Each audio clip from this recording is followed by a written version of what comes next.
వెండిని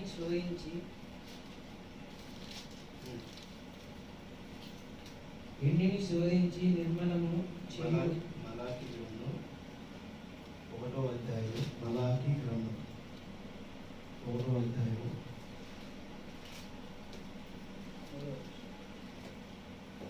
ఏశావును ద్వేషించి అతని పర్వతములను పాడు చేసి అతని స్వాస్థ్యమును అరణ్యమందున నక్కల పాలు చేసి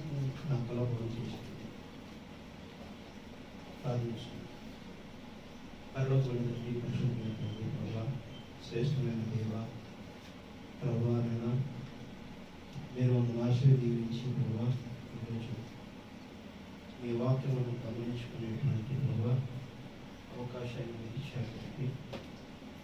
సమస్తమును సమకూర్చే నా దేవాల తండ్రి, శ్రేష్టమైన జీవితానికి ప్రభావ మరి ప్రభావ మీరు ఇచ్చిన కృపను బట్టి మీకున్నానైనా ఇదిగోనైనా సంఘం అంతా కూడా ప్రభావ మీ వాక్యంలో నడిపిస్తూ ప్రభావ మీ కృప దయచేయండి. మా సొంత ఆలోచనలు, మా యొక్క ప్రభావ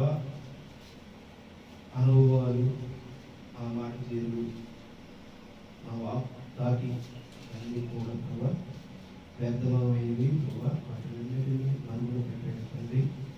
మీరే రంగం మీద నుండి మాట్లాడండి. చదవబడిన లేఖనమైన ప్రభావ వివరించే దేవుడు మీరునైనా, మీరు తప్ప మరొక దేవుడు లేడు రాడు ఉండకూడని శ్రమించిన దేవుడునైనా ప్రభావ సమస్తమును మీ చేతికి అప్పగించకుండా మమ్మల్ని తగ్గించుకుంటూ కనుక మేము మీరే పొందుకోమని ప్రభు యేసుక్రీస్తున్నాము అడిగి వేడుకుంటున్నాము. హల్లెలూయా.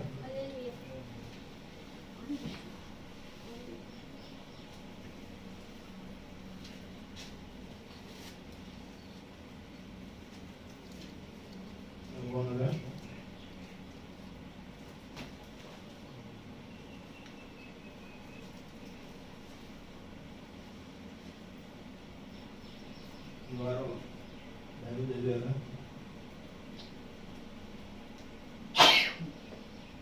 గడిచిన వారంలో బైబిల్ చదివిన వారు ఎంతమంది? వర్తమానం చదవమని చెప్పాను, చదివారా? దేవస్థానం ఏం చేస్తున్నారు? పనులే ఉన్నాయా? బిజీ పనులు ఉన్నాయా? ఎందుకని బైబిల్ చదవలేనటువంటి సమయం? రోజుకి కనీసం 3 వాక్యాలు, 3 అధ్యాయాలు. క్యాలెండర్ ఉంటుంది, క్యాలెండర్లో ప్రతిరోజు ఒక వాక్యం ఉంటుంది. ఆ వాక్యం చదివి ఆ వాక్యాన్ని పటిష్ఠించడం అనేది జరగవలసినటువంటి పరిస్థితి ఉండాలి. హరి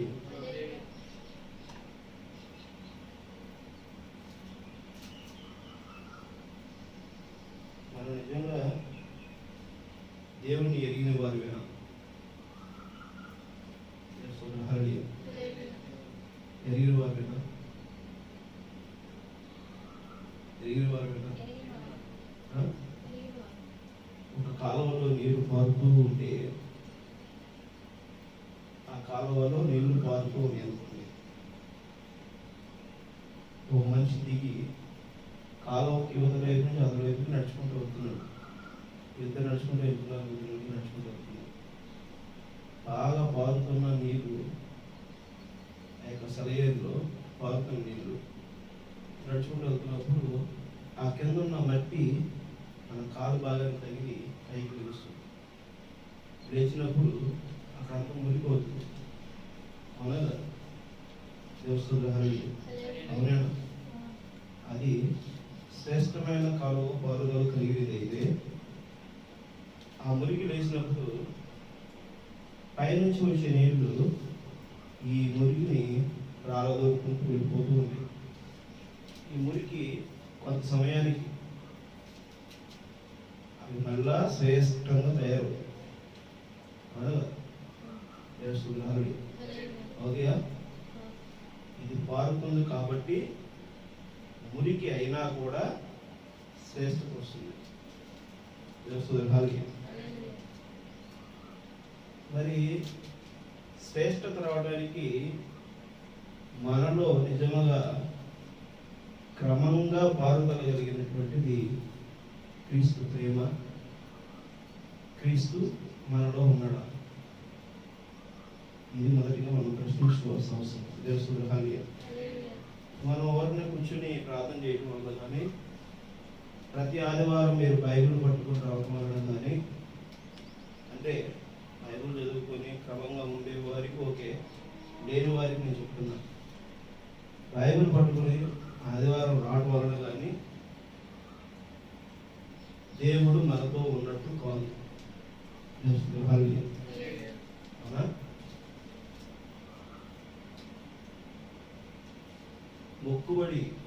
మొక్కుకుంటే నాకు దేవుడు ఆశీర్వచనం ఇస్తాడు అనేటువంటి దాన్ని మీరు నమ్ముతున్నారా? దేవుని బట్టి మీరు నమ్ముతున్నారు. మరి మీరు మొక్కుబడిగానే కదా బైబిల్ పట్టుకుని ఆదివారం వస్తుంది. అలాంటి వారు బైబిల్ చదవకుండా, ప్రతిరోజు ప్రార్థన కలిగి లేకుండా, వ్యక్తిగత ప్రార్థన, కుటుంబ ప్రార్థన లేకుండా, క్రమం కలిగిన జీవితం లేకుండా క్రీస్తుని నువ్వు ఏ విధముగా కనబరచగలుగుతున్నావు? హల్లెలూయా. ఒక నిమిషం లవంగానే ప్రార్థన చెయ్యం, బయటికి తిరిగి వచ్చేటప్పటికి ప్రార్థన చెయ్యం. మరి ఎక్కడ ఆశీర్వచనం ఉంటుంది?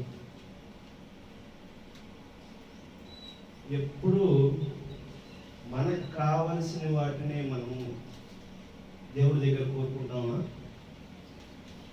దేవుడి ప్రణాళికలో మనం ఉండాలనుకుంటామా? చెప్పండి. దేవుడు హల్లెలూయా.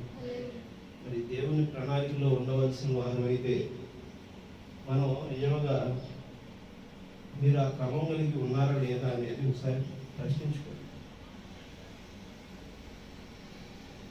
నేను చెప్తుంటే అందరూ కఠినంగా అనుకుంటున్నారు, కానీ నేను చెప్పేది వాస్తవమే. అయితే సీరియస్గా చెప్తున్నాను. దానివలన మీరు అసలు విషయాన్ని మర్చిపోతున్నారు. సీరియస్గా చెప్తున్న దాన్ని మీరు గుర్తుపెట్టుకుంటున్నారు. హల్లెలూయా. పావురంకి చేదు ఉంటుందా? పావురంకి చేదు ఉంటుందా? తెలుసా మీకు? ప్రతి మనిషికి, ప్రతి జంతువుకి చేదు ఉంటుంది. తెలుసా? ఉండి పక్కన చేదు, చిన్న చేదు ఉంటుంది. చేదు కోడి కూడా ఉంటుంది, చేప కూడా ఉంటుంది, మనిషికి కూడా ఉంటుంది. కానీ పావురం ఉండదు. అందుకనే ప్రభువైన యేసుక్రీస్తు పావురం మాదిరిగా దర్శనమిచ్చాడు. తెలుసు ఎప్పుడు? ప్రభువైన యేసుక్రీస్తు బాప్టిజం తీసుకునేటప్పుడు దేవుడు పావురం ఆకారంలో దర్శనం ఇచ్చి, నేను ఈయన యందు సంతోషిస్తున్నాను, ఈయన మీరు వెంబడించండి అని తెలుసు. అర్థమవుతుందా? మరి ఈయన యందు సంతోషించడంలో ఆయన ఎవరిని వెంబడించాడు? మరి మీ యందు దేవుడు సంతోషించడానికి మీరు ఎవరిని వెంబడిస్తున్నారు? తెలుసు. ఈ లోకంలో చాలా రకరకాలటువంటి వేదనలు, శోధనలు, సమస్యలు ఉన్నాయి. అవన్నీ ఎందుకున్నవి? ఆశతో ముడిపడి ఉన్నవి. తెలుసు. అర్థమవుతుందా? ఆశతో ముడిపడి ఉన్నాయి కాబట్టి తెలుసు. ఈరోజు శాల్యం పాటలు చాలా బాగా పాడారు. స్వరం బాగుంది, మ్యూజిక్ తగిన విధంగానే పాడవచ్చు. దేవుని యందు వైభక్తులు కలిగి, దేవుని పట్ల ఆసక్తి కలిగి ఉండటం సంతోషం. దేవుని హల్లెలూయా. ఈరోజు అందులో సెక్టర్స్ ఉన్నప్పటికీ మందిరంలో ఉండాలనేటువంటి కోరిక మేరకు మందిరంలో ఉన్నందుకు దేవుడిని దీవించుకున్నారు. దేవుని హల్లెలూయా. దేవుని పరిచర్య ప్రాముఖ్యమైనది. ప్రపంచంలో కోట్లాస్తి ఉండొచ్చు, కానీ దేవుని పరిచర్య అందరికీ అవకాశం ఇవ్వాలి. దేవస్థుల హరియా నేను ఈ మధ్య చిన్న సాక్ష్యం గత ఒక వారం రోజుల నుంచి ప్రవీణ్ పల్లడాల దైవజనుడు రోడ్డు ప్రమాదము హత్య మరి ఏ విధంగా ఏం జరిగిందో తెలియదు. తను మృతి చెంది రోడ్డు పక్కన పడి ఉన్నాడు. ఈ క్రమంలో చాలామంది చాలా అభిప్రాయాలు చెప్తున్నారు. అవన్నీ మనకి సంబంధం లేని విషయాలు. నేను కూడా దాంట్లో ఏం మాట్లాడలేదు. దేవస్థుల హరియా అయితే ఇవన్నీ నేను వీడియోస్ తరచూ చూస్తున్నా. సోషల్ మీడియాలో వస్తున్నటువంటి వీడియోస్ రకరకాల ఆలోచనలతో రకరకాలుగా చెప్తున్నారు. తాను ఆర్థిక పరిస్థితి కలిగిన వాడు కాదు మొదటిగా. తర్వాత ఆయన ఏదో దేవుని పిలుపు మేరకు ఇండోర్ అనేటువంటి మధ్యప్రదేశ్లో కలిగినటువంటి పట్టణానికి వెళ్ళి అక్కడ తన పరిచయం చేస్తూ ఆడ పరిచయలో ఉంటూ ఎవరైతే ఆయన చేరదీశారో ఒక సేవకుడు కుమార్తెను వివాహం చేసుకుని వారు అడిగిన మీద చేసుకుని ఆయన అక్కడ స్థిరపడుతూ కొన్ని కోట్ల రూపాయలు సంపాదిస్తూ యువతకి ఎంతో ఆకర్షణీయంగా మాటలు చెబుతూ వచ్చాడు. తన వీడియోస్ నేను ఈ మధ్యకాలంలో చూశాను. తను కేవలం క్రీస్తును మాత్రమే బోధించాడు.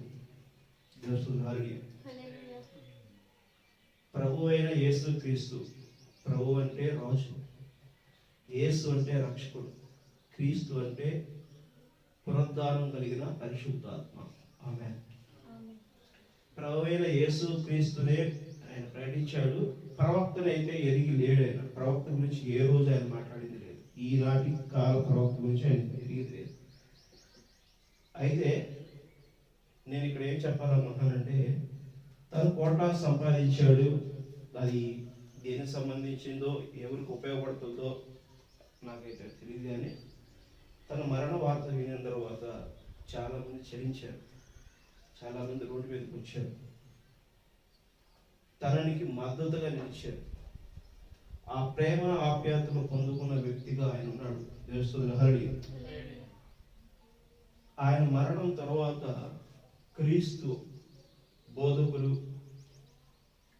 సువార్థికులు మరి ఏదైతే క్రీస్తు సమాచారం పరిచర్యను బలపరచాలని ఆశ కలిగి ఉన్న వారందరూ ఒక తాటి మీద రావాలని ఆశ కలిగి ఉన్నారు. దేవుడు ఆయనని దీవించును గాక. మరి ఆయన పరిచర్ని దేవుడు పెంచితే పరలోక రహస్యం ఆయన నిలిచి ఉంటాడు. అయితే అది ఎలాగే ఏంటి అనేది మనమైతే చెప్పడం. పరలోక రాజ్యం గురించి ఆయన వెళ్తాడా అనేది మనం చెప్పగలిగేటువంటి జ్ఞానము, శక్తి మరి ఆ పరిస్థితి మనకు లేదు. కేవలం మన మనిషి. ఆయన ఏమన్నాడంటే, మతాలు చూడొద్దు, మతాలు మనుషులు నిర్మించుకున్నవి, సృష్టించుకున్నవి, కార్యాచరణ చేసినవి. మతాలని అనుసరించొద్దు, మనుషుల్ని, తోటి మనిషిని మనిషిగా ప్రేమించండి అని దేవస్థుల హరియా. అయితే ఇక్కడ ప్రవీణ యేసుక్రీస్తు, అపోస్తలుడు పౌలు మరి ప్రవక్తలు, ఈనాటి ప్రవక్త కూడా చెప్తున్నాడు ఏంటంటే, నువ్వు దేవుడికి వారసునివి అంటాడు. ఆమేన్. ఆ తండ్రి ఏం చెప్పాడో నేను అది చేస్తున్నాను. మనిషి ఇక్కడ వాడే, కయ్యోను ఇక్కడ వాడే, ఏసేవు ఇక్కడ వాడే బైబిల్ చెప్తున్నది. ఆమేన్. హేబేలు దేవుని వంశం, యాకోబు దేవుని వంశం, దేవస్థుల హరియా. వీరు మలాకి గ్రంథము 1వ అధ్యాయము నేను చదువుతూ వెళ్తుంటే చూడండి.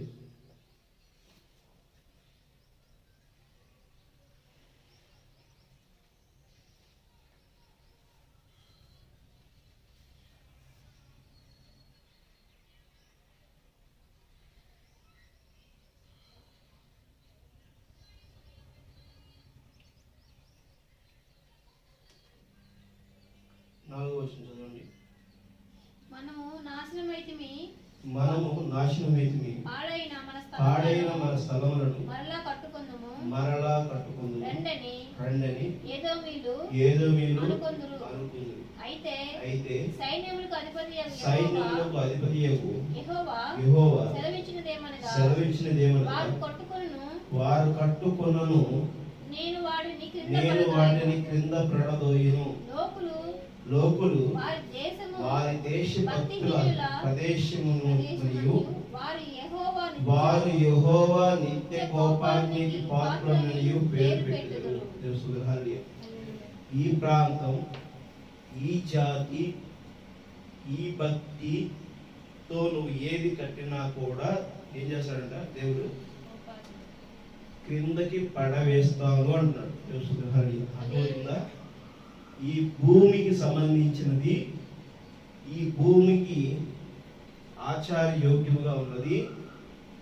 ఇక్కడ అనుకున్న విధముగా నీవు ఏది స్థాపించినా, ఏది నిలబెట్టాలని ప్రయాసపడినా స్పష్టంగా దేవుడు ఏం చెబుతున్నాడు? ప్రడదోస్తాను. ఎందుకని మాట అంటున్నాడు? ఈ మట్టిలో నుంచి తీసిన ఆదాము ఈ మట్టికి వారసత్వముగా లోబడి ఖండించలేనటువంటి పరిస్థితి అక్కడ కలిగింది. అర్థమవుతుందా?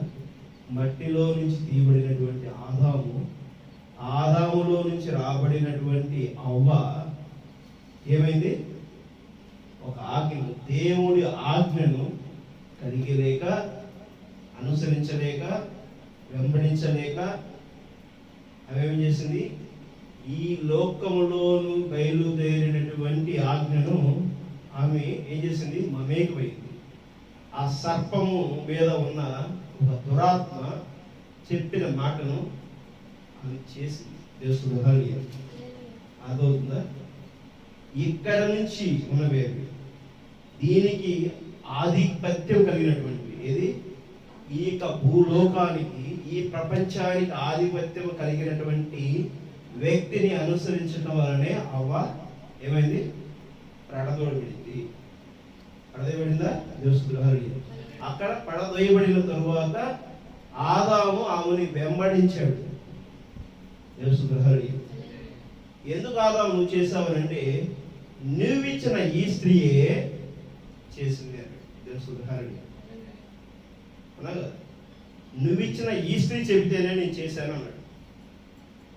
ఆ స్త్రీని వెంబడించాడు. మరి ఇప్పుడు నువ్వేం చేస్తున్నావు? పోతుందా? ఈ లోకములో కలివి, ఈ లోకము నుంచి వచ్చినవి, ఈ లోక ఆధిపత్యం కలిగినటువంటి వారిని వెంబడిస్తే అర్థమవుతుందా? ఏసేపు ఏం చేశాడు? ఏం చేశాడు ఏసేపు? ఏసేపు ఏం చేశాడు? తనకిచ్చిన వృద్ధాప్య తండ్రిని ఆయన ఏం చేశాడు? ప్రేమగా చూసుకున్నాడు. ఏసేపు ప్రేమగా చూసుకున్నాడు.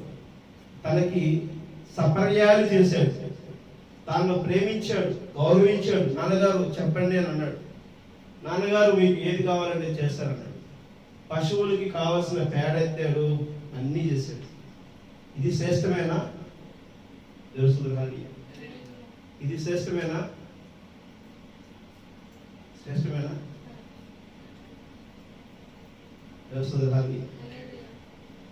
ఇది శ్రేష్టమేనా? చెప్పండి అండి మీరే. శ్రేష్టమేనా? చూడండి తెలుస్తుంది. కానీ యాకోబుని ప్రేమించాడంట దేవుడు. ఆయన ఏం చేశాడట? ఏసేవును ద్వేషించి, మీరు ఎన్నో విషయం చదివింది మర్చిపోయారు. 3వ అధ్యాయం ఏం చదివాడు? ఏసేవుని ద్వేషించి అతని పర్వతములు పాడు చేసి.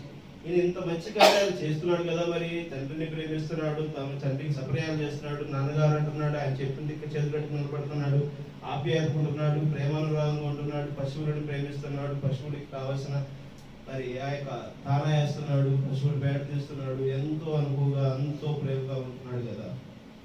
దేవుడు మరి ఏసేవుని ఎందుకు దేవుడు మరి ద్వేషించాడు? కయ్యోను తన దశమ భాగం తీసుకొచ్చి ఇచ్చాడు. మరి కయ్యోను ఎందుకు దేశించాడు? ఇక్కడే ఈ లోకము గుర్తించట్లేదు. యేసేవును ప్రేమించారు, యేసేవు కరెక్ట్గా ఉన్నాడు కదా అనేటువంటిదే ఈనాటి సంఘ శాఖ. ఆమేన్. ప్రభువా నీకు మందిరం కట్టాము, ప్రభువా నీ పేరిట మహాసభలు జరిపాము, ప్రభువా నీ పేరిట మేము వేడుకలు జరిపాము, ప్రభువా నీ పేరిటనే మేము ప్రకటిస్తున్నాము, నీ పేరు చెప్పే కదా మేము ఇంతమంది విశ్వాసులను అందరినీ కూర్చోబెడుతున్నాము అని అంటుంది సంఘ శాఖ. అర్థమవుతుందా? కానీ దేవుడు ఏం కోరుకుంటున్నాడు? తల్లి చెంగు పట్టుకు తిరిగినటువంటి యాకోబును ప్రేమించాడు. ఆమె అర్థమైందా? తెలుస్తుంది. హరి రోమా 9వ అధ్యాయము 13వ వచనం చదవండి. ఈ నెరవేర్పు ఏ విధంగా జరుగుతూ వచ్చింది?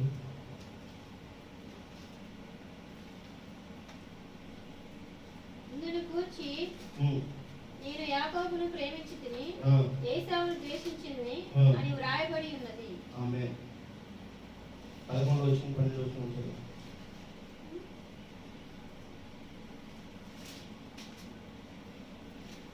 రోమా 9, 11, 12 వచనం. 11 చదివారు కదా? ఒకని వలన గర్భవతి అయినప్పుడు ఏర్పాటును అనుసరించిన దేవుని సంకల్పము స్త్రీల మూలముగా కాక పిలుచువాని మూలముగానే నిలకడగా ఉండు నిమిత్తము పిల్లలు ఇంకా పుట్టి మేలనైనా కీడనైనా చేయక ముందే పెద్దవాడు చిన్నవానికి దాసుడగును అని ఆమెతో చెప్పబడెను.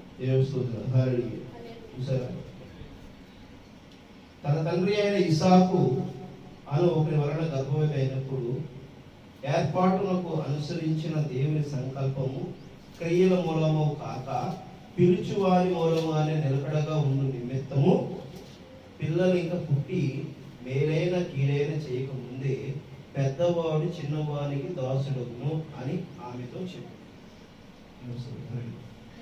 అర్థమవుతుందా?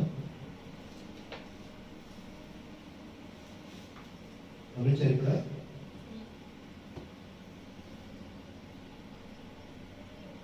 చేదు వస్తువులని ఎరిగినది కాదు కాబట్టి పాము ఏం చేస్తుంది?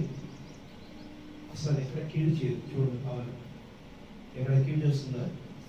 పాము ఎక్కడ కీడు చేయదు, తన స్వేచ్ఛగా ఉంటుంది. అందుకనే పామును వలె జీవించు అనేది దేవుడు చెప్తుంది. దేవుడు హాలి ఇక్కడ బిడ్డలకు పుట్టలేదు, బిడ్డలు అసలు పుట్టలేదు, బిడ్డలకు అసలు అది గర్భమే రాలేదు. అప్పుడే దేవుడు ప్రవచించాడు. ఏమని? మొదటి వానికి చిన్నవాడు ఏమవుతాడంట? మొదటి వాడు చిన్నవాడికి దాసుడు. దేవుడు హాలి. ఎందుకని? ఎందుకు తెలుస్తుంది? దేవుడు హాలి.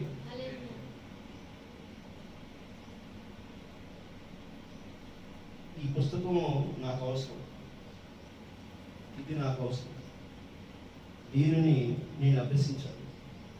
ఇది నాకు సమయం లేనంతగా అభ్యసించడానికి అవకాశం ఉంది. ఇది నేను తీసుకోకుండా ఎదుటివారు నన్ను అడుగుతున్నారు,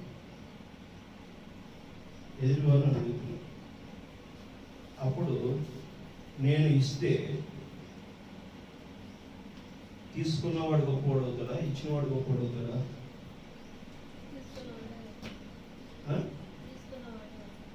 తీసుకున్నవాడు గొప్పవాడు అవుతాడా? ఇచ్చినవాడే గొప్పవాడు అవుతాడా? అవునా? ఎందుకని?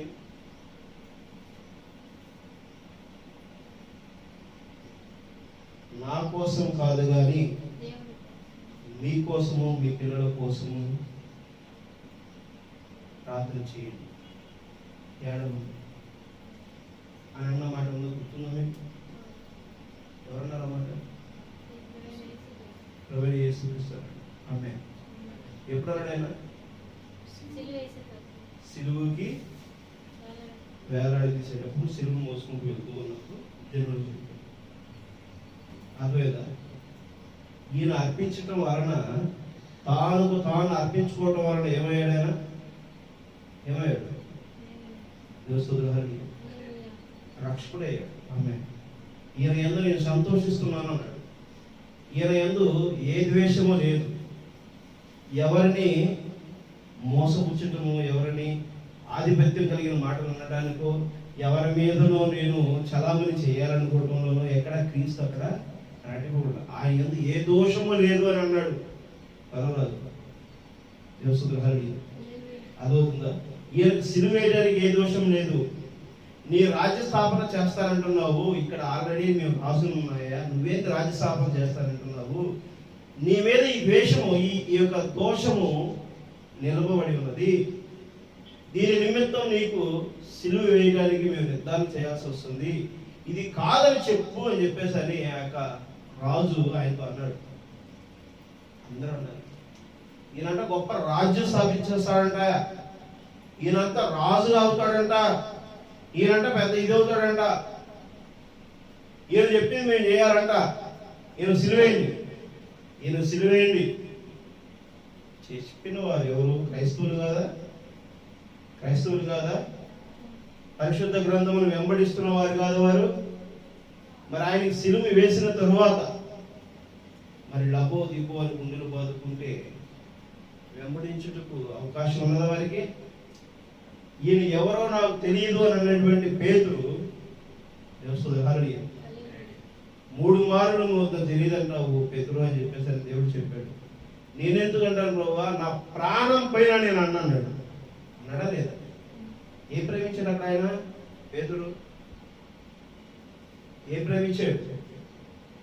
నన్ను చంపుతారేమో, నన్ను కొడతారేమో, ఈ లోకంలో వాళ్ళందరూ నన్ను ద్వేషిస్తారేమో, ఈ లోకంలో వాళ్ళు నన్ను ముద్దాయిగా చేస్తారేమో. అర్థమవుతుందా? ఈ లోకంలో స్థానము కోసం ఏ స్థానాన్ని కోల్పోయాడు ఆయన? దేవస్థానాన్ని. కానీ ఆయన వెంటనే పశ్చాత్తాపడ్డాడు. ఆయన దేవుడు ముందుగానే అభిషేకం ఇచ్చాడు దేవస్థానాన్ని. ఏంటది? నేను ఎవరిని అనుకుంటున్నావు పేతురు అని అందరు శిష్యులు అడిగినప్పుడు పేతురు చెప్పాడు, నువ్వు రక్షకుడు అనుకుంటున్నాను అని చెప్పినప్పుడు, ఇది నేనైతే బయలుపరచలేదు కానీ ఆ తండ్రి నీకు బయలుపరిచాడు. నువ్వు ఇక్కడ ఏది మూస్తావో పరలోక రాజ్యంలో నాకు తెలియబడుతుంది, ఇక్కడ ఏది తెలుస్తావో పరలోక రాజ్యంలో తెలియబడుతుంది అని చెప్పి తాళపు చెవులు, పరలోక రాజ్యం తాళపు చెవులు పేరుపించాడు. అమ్మే, ఈయనంత శ్రేష్ఠత నాకు లేదు కాబట్టి ఈయనని వేలాడదీశారు, నన్ను తలక్రిందులుగా వేలాడదీయండి అని చెప్పి పేతురు తన సిలువుని తలక్రిందులు వేలాడదీయించుకున్నాడు. అదవుతుందా?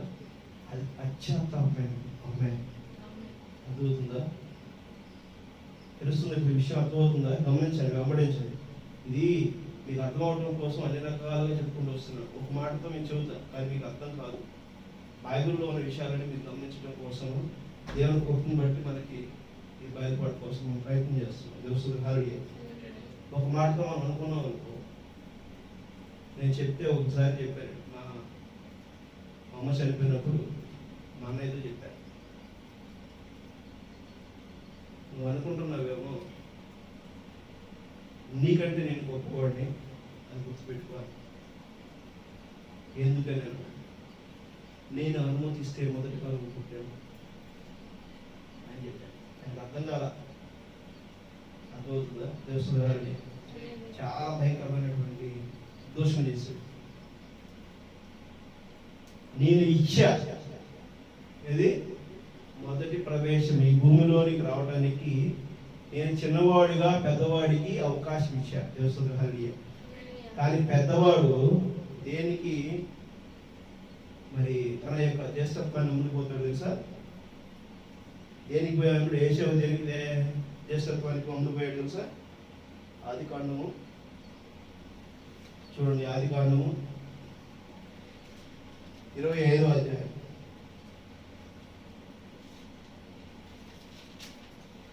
ఆదికాండము 25వ అధ్యాయము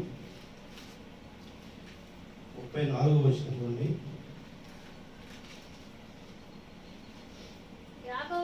యాకోబు ఆహారము దేనికంట?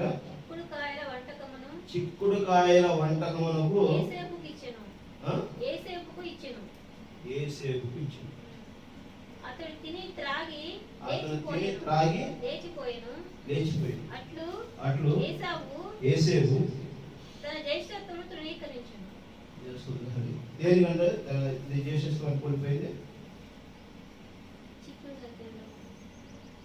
చిక్కుడుకాయల కూర కోసము తన జ్యేష్ఠత్వాన్ని కోల్పోయాడు.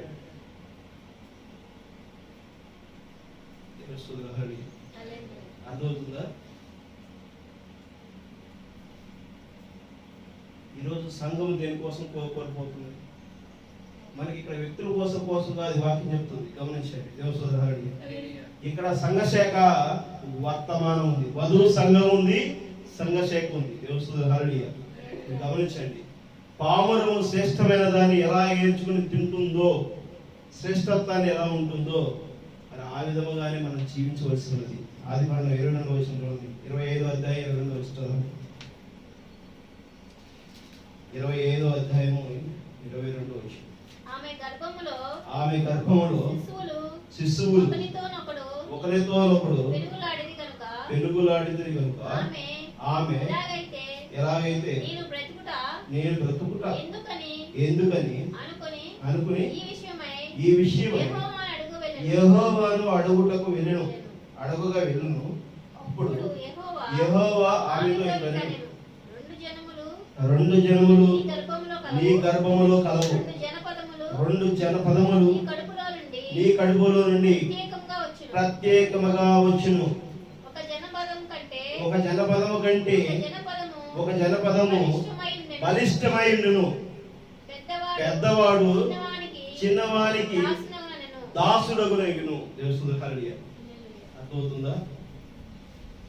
20 లక్షల కణాలు, శుక్ర కణాలు తల్లి గర్భమున మరి చేరినప్పుడు అందులో శ్రేష్టమైనటువంటి కణములు కొన్ని మాత్రమే గర్భంలోకి ప్రవేశిస్తాయి. అర్థమవుతుందా? గర్భం దాల్చడానికి. అప్పుడు మొదటిగా ఆ గర్భసంచిలో నుంచి బయటికి రావడం కోసము, ఆ గర్భములో పురుడు కలిగినటువంటి వ్యక్తి బయటికి రావడం కోసం మొదటిగా ఎవరైతే ఉంటారో వారు చిన్నవాడికి దాసుడు అంట. దేవస్థానం అర్థమవుతుందా? ఈ చివరి కాల వధువుకి ఎవరైతే దాసులు అవుతున్నారు? అర్థమవుతుందా? ఎప్పుడో స్థాపించబడిన సంఘము ఈనాడు దేవుని యొక్క అనుకువతో, దేవుడి యొక్క వాక్యముతో, దేవుని యొక్క ఆలోచనలు కలిగిన ఒక సంఘముకి దాసత్వం అయ్యేటువంటి పరిస్థితి. దేవస్థానం అర్థమవుతుందా? క్రమేపీ వర్తమానం మారుతూ వస్తుంది. గమనించండి దేవస్థానం. ప్రవక్త ఏదైతే శ్రేష్టమైనటువంటి వాక్యాన్ని ప్రపంచానికి ప్రకటించి ఆయన కాలము ముగించబడి వెళ్ళిపోయిన తరువాత ప్రవక్త చెప్పిన వాక్యాన్ని అయితే వెంబడించడానికి ఈ లోకము, ఈ దేశంలో ఉన్న సంఘ శాఖలు గమనించట్లేదు. కానీ ఈ సంఘ శాఖలు ఇప్పుడున్న పరిస్థితులను ఎదుర్కొనడం కోసము ఏం చేస్తున్నవి? ప్రవక్త చెప్పిన ఏదైతే సారాంశం ఉన్నదో దాన్ని ప్రకటించడం ఉద్దేశించి. ఆమె అర్థమవుతుందా? అమెరికా దేశంలో పుట్టి క్రైస్తవ్యానికి ఒక కేరాఫ్గా ఉన్న దేశాన్ని శపించిన వ్యక్తి ప్రవక్త. ఆమె ఆయన క్రైస్తవ బోధన, మత బోధన చేసిన వాడు కాదు.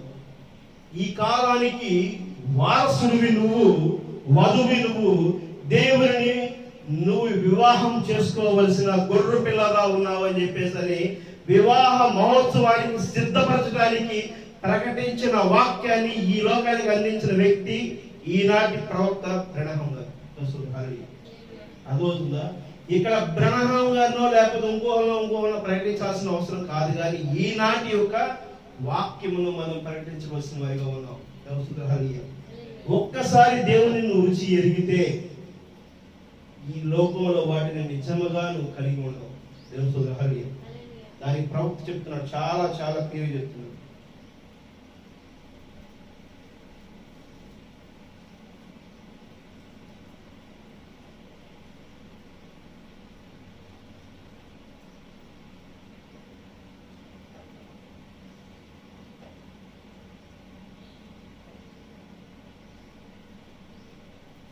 గమనించండి, నిజమైన ద్రాక్షావళి మరియు అబద్ధపు ద్రాక్షావళి అనే వర్తమానంలో ప్రవక్త చెప్తున్నటువంటి విషయం. దీనిని గూర్చి నేను ఆలోచిస్తున్నాను. పావురము కుళ్ళిపోయిన సవాలు ఎందుకని తినలేదు? పావురం ఒకటి ఆ చేదు పదార్థం లేనట్టి పక్షి. పావురము శరీరము లోపల చేదు పదార్థం లేదు, ఆమె దానిని చీరించుకోలేదు. అదే రీతిగా ఒక స్త్రీ లేదా ఒక పురుషుడు యేసు క్రీస్తును రుచి చూచిన తరువాత లోకాన్ని మరి ఇక ఎంత మాత్రము రుచి చూడలేడు. నీవు ప్రతిసారి దానిని ఉమ్మివేయదు, అచ్చటనే నీవు ఉన్నావు. హల్లెలూయా. నిజంగా నువ్వు క్రీస్తుని ఎరిగితే మోసం చేసేటువంటి ఆ గుణాన్ని నువ్వు ద్వేషిస్తావు. హల్లెలూయా. ఆధిపత్యం కలిగి జీవించాలనేటువంటి గుణాన్ని నువ్వు ద్వేషిస్తావు. ఎవరి మీద పెత్తనం చేయాలనేటువంటి గుణాన్ని నువ్వు ద్వేషిస్తావు. అర్థమవుతుందా? నేను అతని దగ్గర 10 రూపాయలు తీసుకోవడానికి ఏదైనా అబద్ధం చెప్పొచ్చు కదా, మోసం చేయొచ్చు కదా అనేటువంటి ఆలోచన కూడా నువ్వు ద్వేషిస్తావు. ఇవి ఈ లోకంలో ఉన్నవి. దేవుని స్తోత్రం. హల్లెలూయా. ఈ లోకంలో బతకడానికి, ఈ లోకంలో సంపాదించడానికి, ఈ లోకంలో తాను ప్రకటించుకున్నట కోసము ఏమైనా చేయిస్తున్నాడు. అర్థమవుతుందా? తప్పే ఉంది అంటున్నాడు. ఈ లోకంలో ప్రకటించడానికి తాను ఏం చేస్తున్నాడు? తప్పే ఉంది అనడానికి. మనం 10 రూపాయలు తీసుకుంటే వ్యాపారం చేస్తున్నాంగా, 15 రూపాయలు తీసుకుంటే ఏమైంది? అర్థమవుతుందా? మనం సంపాదించుకోవాలిగా, మనకి ఎవరిస్తారు? ఈ పదాలు చివరాకర కనపడుతున్నటువంటి పదాలు. ఏమి, నీకు రోగం వస్తే హాస్పిటల్లో చూపించిన డబ్బులు ఎవరు ఇస్తారు? మరి మనం కూడా అలాగే సంపాదించుకున్నాం, మనం కూడా ఆ విధంగానే ఉందాం. ఈ లోకంలో ఎవరు చేయట్లేదు తప్పు, ఎవరు చేయట్లేదు మోసం, ఎవరు చేయట్లేదు అవినీతి. ఇవాళ ఇప్పుడు ఈ లోకంలో అవినీతి, ఈ లోకంలో క్రమాన్ని నువ్వు కలిగి ఉండుట నడపటము నిజముగానే పౌరువేనా నువ్వు? అర్థమవుతుందా? దేవస్తుగారికి అర్థమవుతుందా? నేను కొన్ని దోషేట్ పెట్టేవి చూస్తుంటే అర్థమవుతున్నాయి. నన్ను నేను ప్రశ్నించుకుంటూ ఉన్నాగా నాకు అనిపిస్తున్నది, ఈ లోకంలో నిజంగా దేవుడు ఏం చెప్పాడు? ఈ లోకంలో దేవుడు ఏదైతే స్థాపించాలనుకున్నాడో, ఏదైతే జీవించాలనుకున్నాడో ఆ విధంగా ఉండాలనేటువంటి దాన్ని నేను ఉండేవాడిని. దేవస్తుగారు అంత కఠినంగా ఉండేవాడిని, అంత కటువుగా ఉండేవాడిని. అందరూ ఏంటి వీడు ఎందుకు ఉన్నాడు, ఇట్లా మాట్లాడుతున్నాడు అని చెప్పేసి అనుకుంటాను. నేను మాట్లాడేటప్పుడు ప్రతిదీ కూడా ద్వేషపూరితంగా ఉందని అంటాడు, కఠినంగా చెప్తాను. అయితే నవ్వుతూ చెప్పట్లేదు అనేది నాకు మధ్య అర్థమైన విషయం. దేవసుధారి నవ్వుతూ చెప్పాలంట. అది ఎవరో వ్యక్తి చెప్పింది కాదు, నిజంగా దేవుడు చెప్తున్నాడు. ప్రవీణ యేసుక్రీస్తు కూడా సంస్కృతులు, పండితులు, పామరులతో ఆయన ఇది ఇలానే ఉంది, ఇలానే చేయాలి అని చెప్పరాయన. ఆ పుస్తకంలో అలానే రాయబడింది కదా సహోదరా, సహోదరి, చూసుకోండి. ఆ గ్రంథంలో ఉంది. ఆయన బైబిల్ పట్టుకుని ఎక్కడ నడవలేదు. అపోస్తలులు పౌలు కూడా బైబిల్ పట్టుకునే ప్రకటించాల. వారి మీద అభిషేకం కలిగినది ఆమె. బైబిల్లో ఉన్న వాక్యం ఏంటనేది వారికి తెలుసుకున్నారు. వారు ప్రవర్తించే ప్రవర్తన ప్రతిదీ కూడా బైబిల్కి అనుకూలముగానే ఉంది. వారు ఏది చేసినా సరే. హల్లెలూయా. అర్థమవుతుందా? మనం ఆ విధమైన జీవితాన్ని కలిగి ఉండాలి. ఎందుకనంటే నీవు నేను నిజముగా శ్రేష్టముగా దేవుని ఒక వారసులమైతే, విత్తనం అయితే నువ్వు ఫలించే వృక్షముగా నిలబడాలి. దేవసుధహరి అర్థమవుతుందా? దేవసుధహరి చూడండి, ఆదికాండం 25వ అధ్యాయంలో నేను మీరు చదువుకుంటాం, మొత్తం చూస్తే తెలుస్తుంది.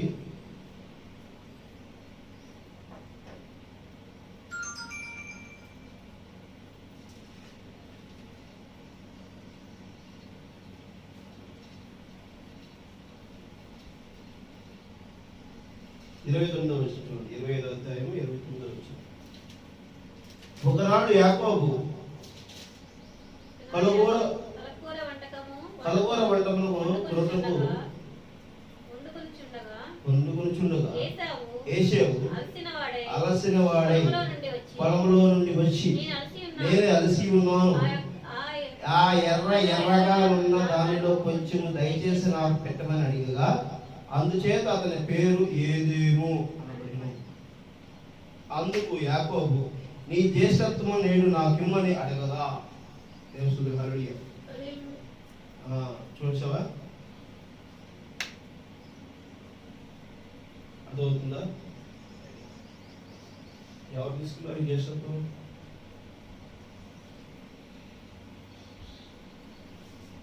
ఎవరు తీసుకున్నారు ఈ జ్యేష్ఠత్వం? ఎవరు తీసుకున్నారు? ఆదాముది జ్యేష్ఠత్వమా లేకపోతే అపవాదిది జ్యేష్ఠత్వమా? అర్థమవుతుందా నేను చెప్తున్నది?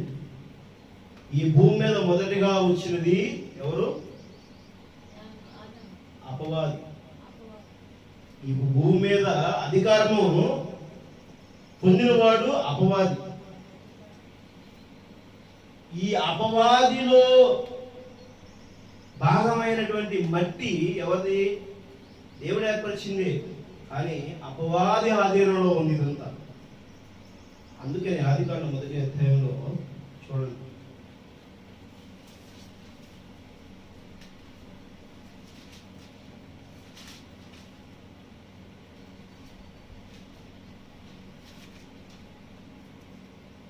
మొదటి అధ్యాయము 1:1-2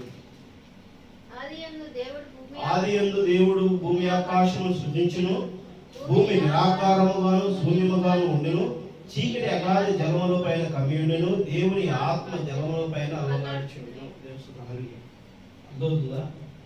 ఈ భూమి మీద ఉన్న మట్టి, ఈ భూమి లోపు ఉన్న సారము, ఈ భూమి నుంచి ఉత్పత్తి కాబడేటువంటి ప్రతి ఒక్క విత్తన ఫలము ఆయన నామంలో ఆశీర్వదించబడటానికి ఆయన ఆత్మ ఏమవుతుందంట? జలముల మీద అల్లాడుచుందంట. ఆమేన్. అర్థమవుతుందా? ఇది నీవు నేను పుట్టక మునుపునే, ఆదాము పుట్టక మునుపునే, మానవ జాతి భూమి మీద రాపు మునుపునే ఈ ఒక మళ్ళీ ముళ్ళ కంపలు, పచ్చగడ్డి, నీటి ఆవిరి, పక్షులు ఈ భూమి మీద రాక మునుపునే దేవుని ఆత్మ నడుచుంది.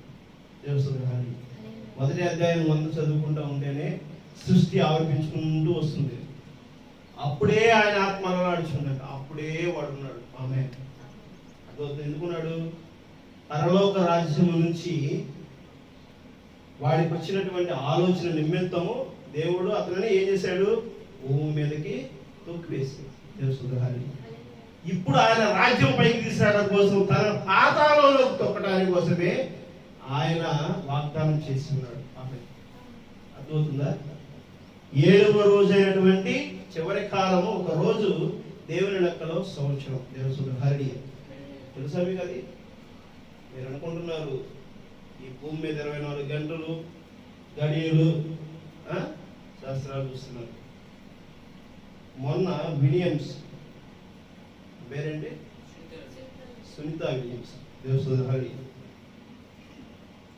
చంద్రమండలంలో ఇక స్పేస్ నుంచి భూమి మీదకి వచ్చేటప్పుడు, భూమి ఆవర్తనానికి దగ్గరగా వచ్చినప్పుడు 18 గంటలు డిస్టెన్స్లో ఉన్నప్పుడు ఆమె 18 గంటలు భూమి మీద దిగాలి. 18 గంటలు భూమి మీద దిగుతుంది. ఆమె ఎలా దిగుతుంది? డైరెక్ట్గా దిగట్లా, ఈ భూమి చుట్టూ అలా తిరుగుతూ తిరుగుతూ తిరుగుతూ తిరుగుతూ తిరుగుతూ తిరుగుతూ పసిఫిక్ మహాసముద్రంలోకి ల్యాండ్ అయ్యింది. వారు ల్యాండ్ అయ్యేటప్పుడు ఈ 18 గంటల జర్నీలో ఎన్ని సూర్యగ్రహణాలు చూశారు? ఎన్ని సూర్య అస్తమానాలు చూశారు తెలుసా? 18 గంటలు. 24 సూర్యోదయాలు, 24 అస్తమయాలు చూశారంట. అర్థమవుతుందా? మరి ఆమెకి ఏమి యొక్క ఈ కాలము పంచాంగం వర్తిస్తుంది. ఒక 18 గంటలు 24 గంటలు కదా మరి 18 గంటల్లో ఆమె ఏ కాలం యొక్క పంచాంగాన్ని ఆమె దాటించింది. తెలుస్తుంది హరి. చూడండి, అజ్ఞానంతో మాట్లాడుతూ ఈ రోజున ఇక్కడ ఉన్న పరిస్థితిని స్థిరపరిచి భ్రమించే విధంగా మాట్లాడుతున్నారు. అర్థమవుతుందా?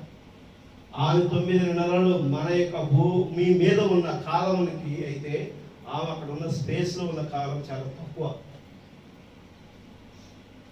చదవండి, ఆమె వెళ్ళొచ్చిన తర్వాత ఆమె యొక్క అభిప్రాయాలు ఏం చెప్తుంది అనేది చదవండి, తెలుస్తుంది హరి.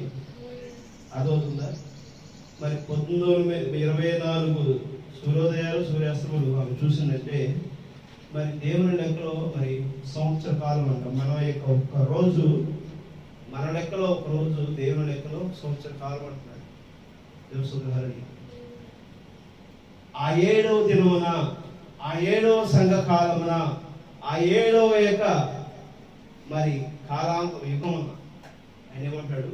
వాదువు స్థిరపరచబడి 1000 ఏళ్ల పాలనలో తీసుకెళ్తారు. తెలుస్తుంది హరి. అర్థమవుతుందా? దేవుని నామానికి మహిమ కలుగుతాక. దేవుని నువ్వు ఎరిగి ఒక్కసారి రుచి చూసిన తరువాత, నిజముగా దేవుణ్ణి నువ్వు వెంబడించిన తరువాత, దేవుడిని నువ్వు ఒక్కసారి కలిసిన తరువాత, దేవుడితో ఉన్నప్పుడు ఈ లోకమైనటువంటి సంబంధమైనటువంటి ప్రతి ఒక్క మాటని, ప్రతి ఒక్క ఆలోచనను, ప్రతి ఒక్క గుణాన్ని, ప్రతి ఒక్క మరి ప్రకటించేటువంటి విషయాన్ని నువ్వేం చేస్తావంట? ఉమ్మి వేస్తావు. అర్థమవుతుందా? నువ్వు దేవుణ్ణి నువ్వు ఒక్కసారి చూడు. ఒక్క మారు నాకు కనబడటం కోసం నేను దేవుణ్ణి చూడటానికి నేను ఏ విధంగా ఉండాలి, నాణ్యతగా, శ్రేష్టంగా, దివ్యముగా ఆయన యొక్క దర్శనాన్ని అనేటువంటి దాన్ని నువ్వు కలిగి ఉండాలి. తెలుస్తుంది. నీవు ఆ విధంగా ఉన్నప్పుడు ఆ శ్రేష్టత్వాన్ని నువ్వు కలిగి ఉంటావు. అర్థమవుతుందా? ఈ లోక సమస్యతో, ఈ లోక గుణగణాలతో, ఈ లోక ఆచారాలతో, ఈ లోక సిద్ధాంతాలతో, ఈ లోకపరమైనటువంటి సువార్తను చేస్తే ఈరోజు ప్రయోజనం లేదు. దేవుని యొక్క సువార్త తెలుసుకో. యేసేపును కాదు నువ్వు వెంబడించవలసింది. యేసేపు గుణగణాలు ఎలాంటివి? శ్రేష్టంగానే ఉన్నాడు. ఆయన తండ్రిని ప్రేమగా చూసుకున్నాడు, తండ్రిని చూశాడు. కానీ యేసేపుని ద్వేషించాడు. ఆయన తల్లి చెంగు పట్టుకుని తిరిగాడు. ఆయన ఒక ఆడింగవాడు అని చెప్పేసి ఆయన అనిపించుకున్నాడు యాకోబు. చూడండి, వాక్యం ఉంటుంది 25 చదివితే, ఒక ఆడింగిలాగా తిరిగినాడు అని చెప్పేశారు. కానీ ఆయనకి ఏ ఆలోచన లేదు. అర్థమవుతుందా? ఆయన ఎవరిని ద్వేషించలేదు, ఎవరిని మోసపుచ్చలేదు, ఎవరిని కూడా ఏమి మభ్యపెట్టి వారితో నేను గొప్పగా ఉండాలి, కనపరుచుకోబడాలి, నా నామాన్ని కీర్తింప చేసుకోవాలి అనేటువంటి ఆలోచన అక్కడ లేదు. కాబట్టి దేవుడు యాకోబుని ఏర్పరచుకున్నాడు. ఆమె అర్థమవుతుందా? దేవుని హరి. దేవుని వాక్యము ఈరోజు నీకు నాకు అందుతుందనంటే దేవుని యొక్క అద్భుతమైనటువంటి మరి యొక్క గుణగణాలు నువ్వు తెలుసుకోవాలి. ఈ లోక శ్రేష్టత్వాన్ని నువ్వు పొందుకోవాలి. ఆమె ఈ లోక శ్రేష్టత్వము ఏమవుతుందంట? జ్యేష్ఠత్వం ఏమవుతుంది? అమ్ముకోబోతుంది. దేవుని హరి. అర్థమవుతుందా? అది నువ్వు లోకపరమైనటువంటి వాడి యొక్క శ్రేష్టత్వంలో నువ్వు ఉంటే అప్పుడు నువ్వే వాటి నుంచి దూరం అవుతావు. నువ్వు ఈ లోక జ్యేష్ఠత్వాన్ని అమ్ముకునేటానికి నువ్వు యాకోబుగా నువ్వు నిలిచి ఉంటే అప్పుడు నువ్వు దానిని స్థిరపరచుకోగలుగుతావు. ఆమె అర్థమవుతుందా? యాకోబుగా ఉండడం అంటే ఏంటి? నాకు ఒక రోజు పరలోక రాజ్యం ఉంది, నాకు ఒక రోజు గొప్పగా ఉన్నాను, ఒక రోజు నేను సింహాసనంలో కూర్చుంటాను, ఒక రోజున వీళ్ళందరూ నాకు దండాలు పెడతారు, దస్కాలు పెడతారు అని ఆశ కలిగి నువ్వు జీవించడం కూడా తప్పే. గమనించుకో. అర్థమవుతుందా? దేవుని నామాన్ని దేవుడు ఎక్కడ ఉన్నాడు, ఎలా ఉన్నాడు నువ్వు తెలుసుకో. నువ్వు ప్రాధేయపడు, దేవుడిని ఎరుగుడు కోసం ప్రార్థన చేయి. నిన్ను కాదు కానీ దేవుడు నీలో ఉన్న విషయాన్ని నువ్వు మరి గమనించుట కోరకు నువ్వు ప్రార్థన చేయి. నిన్ను నువ్వు చంపుకో. అర్థమవుతుందా? నిన్ను నువ్వు చంపుకో. నీలో ఉన్నవాడు గొప్పవాడు. ఆయనని జీవించుట కోసం, ఆయనని ప్రకటించటం కోసం, ఆయనని ప్రకటించటం కోసం, ఆయనని నువ్వు ఎలుగెత్తి చాటి చెప్పడం కోసం జీవించు. ఆమేన్. ఈ శరీరం నీకు కాదు, దేవుని యొక్క నిత్య జీవానికి ఆలమై ఉన్నదనే విషయాన్ని నువ్వు గమనించు. ఆమేన్. అర్థమవుతుందా? దేవస్తుడు హల్లెలూయా. నువ్వు ప్రాధేయపడు, నువ్వు దేవుని వేడుకో, దేవుడితో ప్రార్థన చేయి, దేవుడితో సహవాసం చేయి, దేవుడితో నువ్వు కలిసి జీవించడం కోసం నువ్వు ఆయన్ని కోసం ప్రార్థన చేయి. దేవస్తుడు హల్లెలూయా. నువ్వు ఆయన రుచి ఎరగడం కోసం నువ్వు ప్రార్థన చేయకపోతే నువ్వు ఎలా దేవుడితో నువ్వు సహవాసం కలిగి ఉన్నావని గుర్తిస్తావు. నువ్వెప్పుడు నువ్వు దేవుడి యొక్క ఆలోచనను నువ్వు గమనించుకోగలుగుతావు. అందుకనే ప్రార్థన అవసరం, వాక్యం అవసరము, వర్తమానం అవసరము, ప్రవక్తలు చెప్తున్నటువంటివి, సువార్తలు చెప్తున్నటువంటివి, బోధకులు చెబుతున్నటువంటివి, కాపరి చెబుతున్నటువంటి విషయాలన్నింటినీ కూడా గమనించి నడవలసి ఉన్నది. దేవస్తుడు హల్లెలూయా. ఈ లోకములో వాటి కోసం కాదు కానీ ఈ లోకానికి అధిపతి అయిన నీలో ఉన్న వాణిని ప్రకటించడం కోసం నువ్వు జీవించు. ఆమేన్. అర్థమవుతుందా? దేవస్తుడు హల్లెలూయా. దేవుడు నన్ను ప్రేమించి నీతో నాతో నేరుగా మాట్లాడాలని నేను అనుకుంటున్నాను. ఆ విషయాలను నువ్వు గమనించండి. ఈ చిత్తం దేవుని చిత్తం అయితే దీన్ని ఇంకా ముందుకు తీసుకెళ్ళడం కోసం ప్రయత్నం చేయాలి. ఎందుకంటే ఈరోజు ఈనాటి వర్తమానము, ప్రవక్త మనకు అందించినటువంటి వర్తమానమును మనం నిజముగా స్థిరపరచడం కోసమే ప్రయాసపడవలసి ఉన్నది. నీ ఆలోచన నా ఆలోచన కాదు కానీ దేవుని యొక్క ఆలోచనలు పరిశుద్ధైన వేరొక దేవదూత దిగి వచ్చి ఉన్నటువంటి విషయాన్ని మనం ఖచ్చితంగా తెలుసుకోవాలి. దాన్ని కనబరచబడటానికి జీవించవలసి ఉన్నది. దానికోసం మీరు ప్రార్థన కలిగి ఉండండి. ప్రార్థన అవసరం చాలా ముఖ్యమైనది. మీకు డౌట్స్ వచ్చినప్పుడు నాతో మాట్లాడండి, నేను చెప్తాను. వీలైనంత వరకు ఏదో ఒక విధముగా వాక్యమును మన మధ్యకి తీసుకొచ్చడం కోసం దేవుడు మనకి ఇస్తున్న కృపని మీరు విడిచిపెట్టండి. దేవస్తుడు హల్లెలూయా. ప్రార్థన చేస్తాం.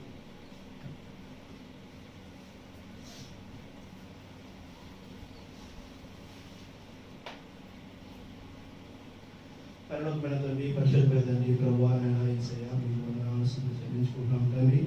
ఈరోజు ప్రభా మేము ఎలాంటి జ్యేష్ఠత్వం కలిగి ఉన్నామో ప్రభా, ఏ జ్యేష్ఠత్వం మేము కోల్పోవలసి ఉన్నదో, ఏ జ్యేష్ఠత్వం ప్రభా మరణపు అంచులకి తీసుకువెళ్ళసి ఉన్నదో, మరణములకు అప్పగించవలసి ఉన్నదో మీరు తేటగా తెలియపరిచారు తండ్రి. ప్రభా మీకు వందనాలు వందనాలు వందనాలు వందనాలు వందనాలు అయినా ప్రభా. ఇదో ఈ లోక సంబంధమైనటువంటి వాటి కోసం కాదు కానీ అయినా మీకు పరలోక రాజ్య సంపద ప్రభా, మా పరలోక రాజ్య సంగతులను ప్రభా, ఆ యొక్క ప్రభా సంగతులను మీరు వివరించుటకు మీకు దయచేయగలుగుతారని కోరుకుంటున్నాము. సమస్తమును సకలపరచగలుగుతారని కోరుకుంటున్నాము. మీ కృప గల జీవనంలో ప్రభావం నడిపించండి. మీ కాపుదల్లో భద్రపరిచి దీవించండి. సమస్తమును మీ చేతులకు అప్పగించుకుంటుగా మమ్మల్ని నడిపించగలుగుతారని కోరుకుంటున్నాము. సర్వస్తము ప్రభావ మీకు అప్పగించుకుంటాం తండ్రి. మమ్మల్ని తగ్గించుకుంటూ గంగామేహ మీరే పొందుకొని వెడుగుతున్నాం తండ్రి. ప్రభా ఈ యొక్క సంఘములో ఉన్న ప్రతి ఒక్క బలహీనతను ప్రభా మీరు ప్రభా అణిచివేయండి తండ్రి. ప్రభా మీ నామాన్ని గణపరచుటకు ప్రభా, మీ నామాన్ని కీర్తింపు చేయుటకు ప్రభా, మేము ప్రభా మరి యోధులుగా పనిచేయుటకు మీకు కృప దయచేయండి తండ్రి. ప్రభా ఎదుగోనైనా మీ నామము ప్రభా ఎల్లవేళలా ప్రభా మరి ప్రభా మాకు శిరసగా ఉంది ప్రభా. మరి ప్రభా మీ రాజ్యములో నడిపించగలుగుటకు ప్రభా మీ కృప దయచేయండి తండ్రి. మీరే మార్గం అయి ఉన్నారు తండ్రి. మీ కృప చొప్పున నడిపించండి. చుట్టుపక్కల వాళ్ళందరినీ పేరు పేరును దీవించండి. సమస్తమును సకలపరచండి. ఎవరైతే వారి అవసరాల ఆకాల కోసం ప్రార్థిస్తున్నారో అటు వారి కోసం మేము ప్రార్థిస్తున్నాం తండ్రి. ప్రభా మీరే కృప దయచి ఆశీర్వాదం దీవించండి. ఒక రోజు వారిని సాక్షిగా నిలబెట్టుకుని ప్రభావ పరిగణించుకుని ప్రభు దయచేయగలుగుతారని కోరుకుంటున్నాం. సమస్తమును మీ చేతులకు అప్పగించుకుంటూ మీరు తగ్గించుకుంటూ మీరే పొందుకోమని ప్రభు యేసు క్రీస్తు నామములో అడిగి వేడుకుంటున్నాము తండ్రి. ఆమేన్.